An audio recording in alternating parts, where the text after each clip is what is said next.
So in this video, we're going to do an example where we find the marginal ray in an optical system and the corresponding aperture stop. And I'm going to go through a general mathematical way of doing this, which I think is fairly simple if you understand transfer matrices. If you don't, I would suggest you go back and watch videos on transfer matrices. They're wonderful and great, and they make things super simple. If you can do 2x2 matrix multiplication. If you can do that, then I highly recommend you use this method for figuring stuff out. So let's say we've got an optical system. So maybe it consists of one lens here, and behind that lens, or just behind that lens, there's a physical stop here.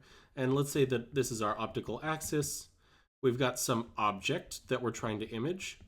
And let's say that this first lens is, let's call this 100 millimeters or 100 millimeters away from the object. And let's say that this physical stop is 20 millimeters away from the lens.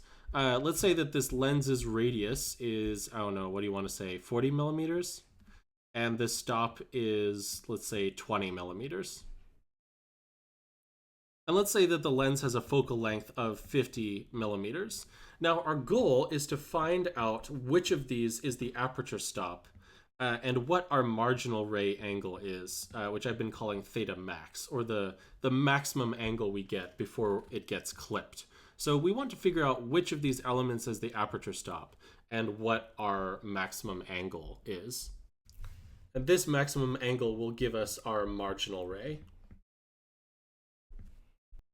So the first thing we want to do is we want to launch a test ray into this system. So it has some angle, which I'm going to call Theta Test. And we call it Theta Test because we don't know what the angle is going to be up front. So we just call it some test angle. And so the input vector for our ray is just a height of 0 and an angle of Theta Test. And so now we just need to figure out, okay, what is the height of my ray at each of these stops? So what's the height of my ray at this lens?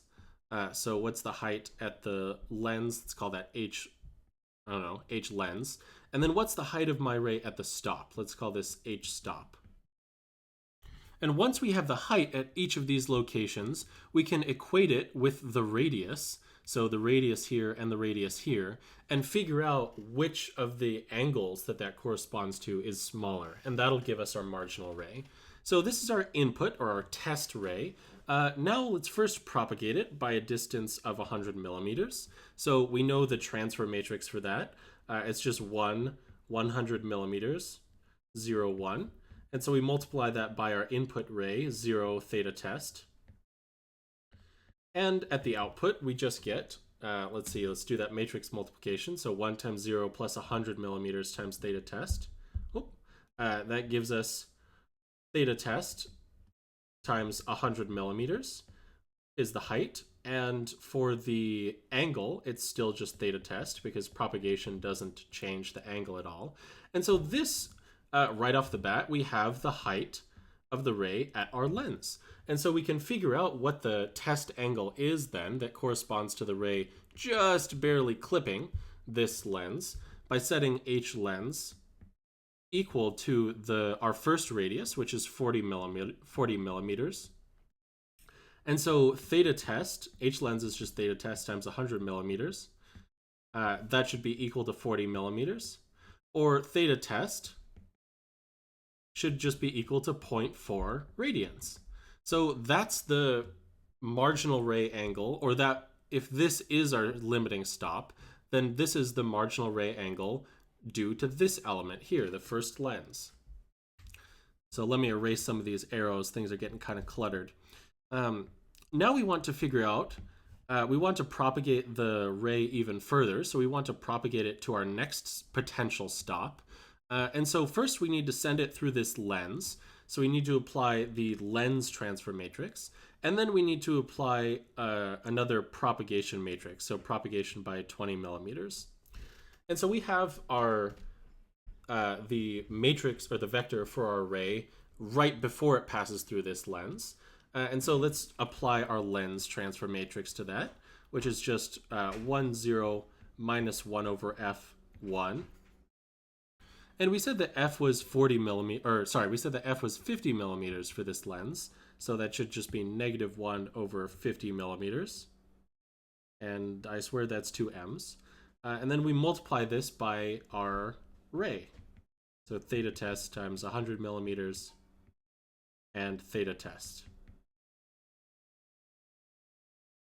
So we can do that matrix multiplication. That's just 1 times 0 times theta test times this, which is theta test times 100 millimeters. And then on the bottom, we've got minus 1 over 50 millimeters times this guy, which is just minus 2 times theta test. And then we're adding 1 times theta test, which is just plus theta test. And so this just gives us negative 1 or negative theta test. Whatever that test angle is, we don't know. We're trying to figure that out. Now all that's left is we need to propagate by 20 millimeters, and then we're done. And then we figured out what the height is at the next stop.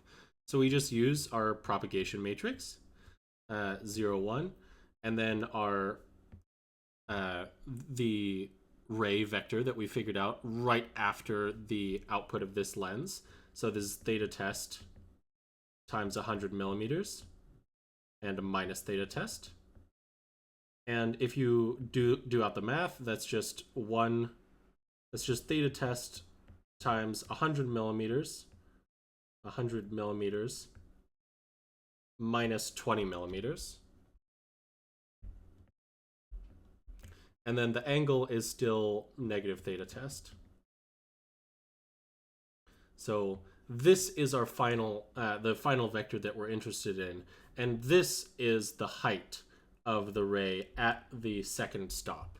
So theta test times 80 millimeters, because that's just 100 minus 20. Okay, so now what is the theta test that corresponds to this radius? So what's the ray that we would have that just barely nicks this stop here?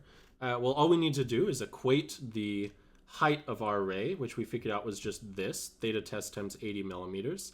This has to be equal to the radius when we're just nicking the edge of the ray. And so theta test needs to be 20 divided by 80, or 0.25, 1/4 radians. And so now we can compare which theta test is smaller. So which is our true marginal ray? Well, for the first lens, we got an angle of 0.4 radians. So 0.4 radians. But for the second one, for the stop, we got an angle of, let's call this 0.25 radians. And so our marginal ray actually has an angle of 0.25 radians and is limited by this second physical stop. And if we want to be totally precise, this ray should actually now have a negative angle, because we figured out that was negative theta test was the angle after leaving the lens. And so this stop is probably really somewhere like there. And so this is how you can calculate the marginal ray angle. And the cool thing about this is it's just one step of matrix math at a time. So you start with some test ray, which you say, I don't know what angle it has. It's just got some test angle. And then you propagate it to your first element. You propagate it through your first element, propagate it to your second one, and so on and so on. And then you figure out what the theta test would need to be to give you a ray that just barely nicks the elements that you're interested in. And you can calculate that at each of your elements. So we calculated this at our first lens and our first stop. And we got the first angle would have to be 0.4 radians. The second angle would have to be 0.25 radians. And since this one is smaller, our marginal ray angle is just 0.25 radians. And so that's our answer. And our aperture stop is this physical second limiting stop.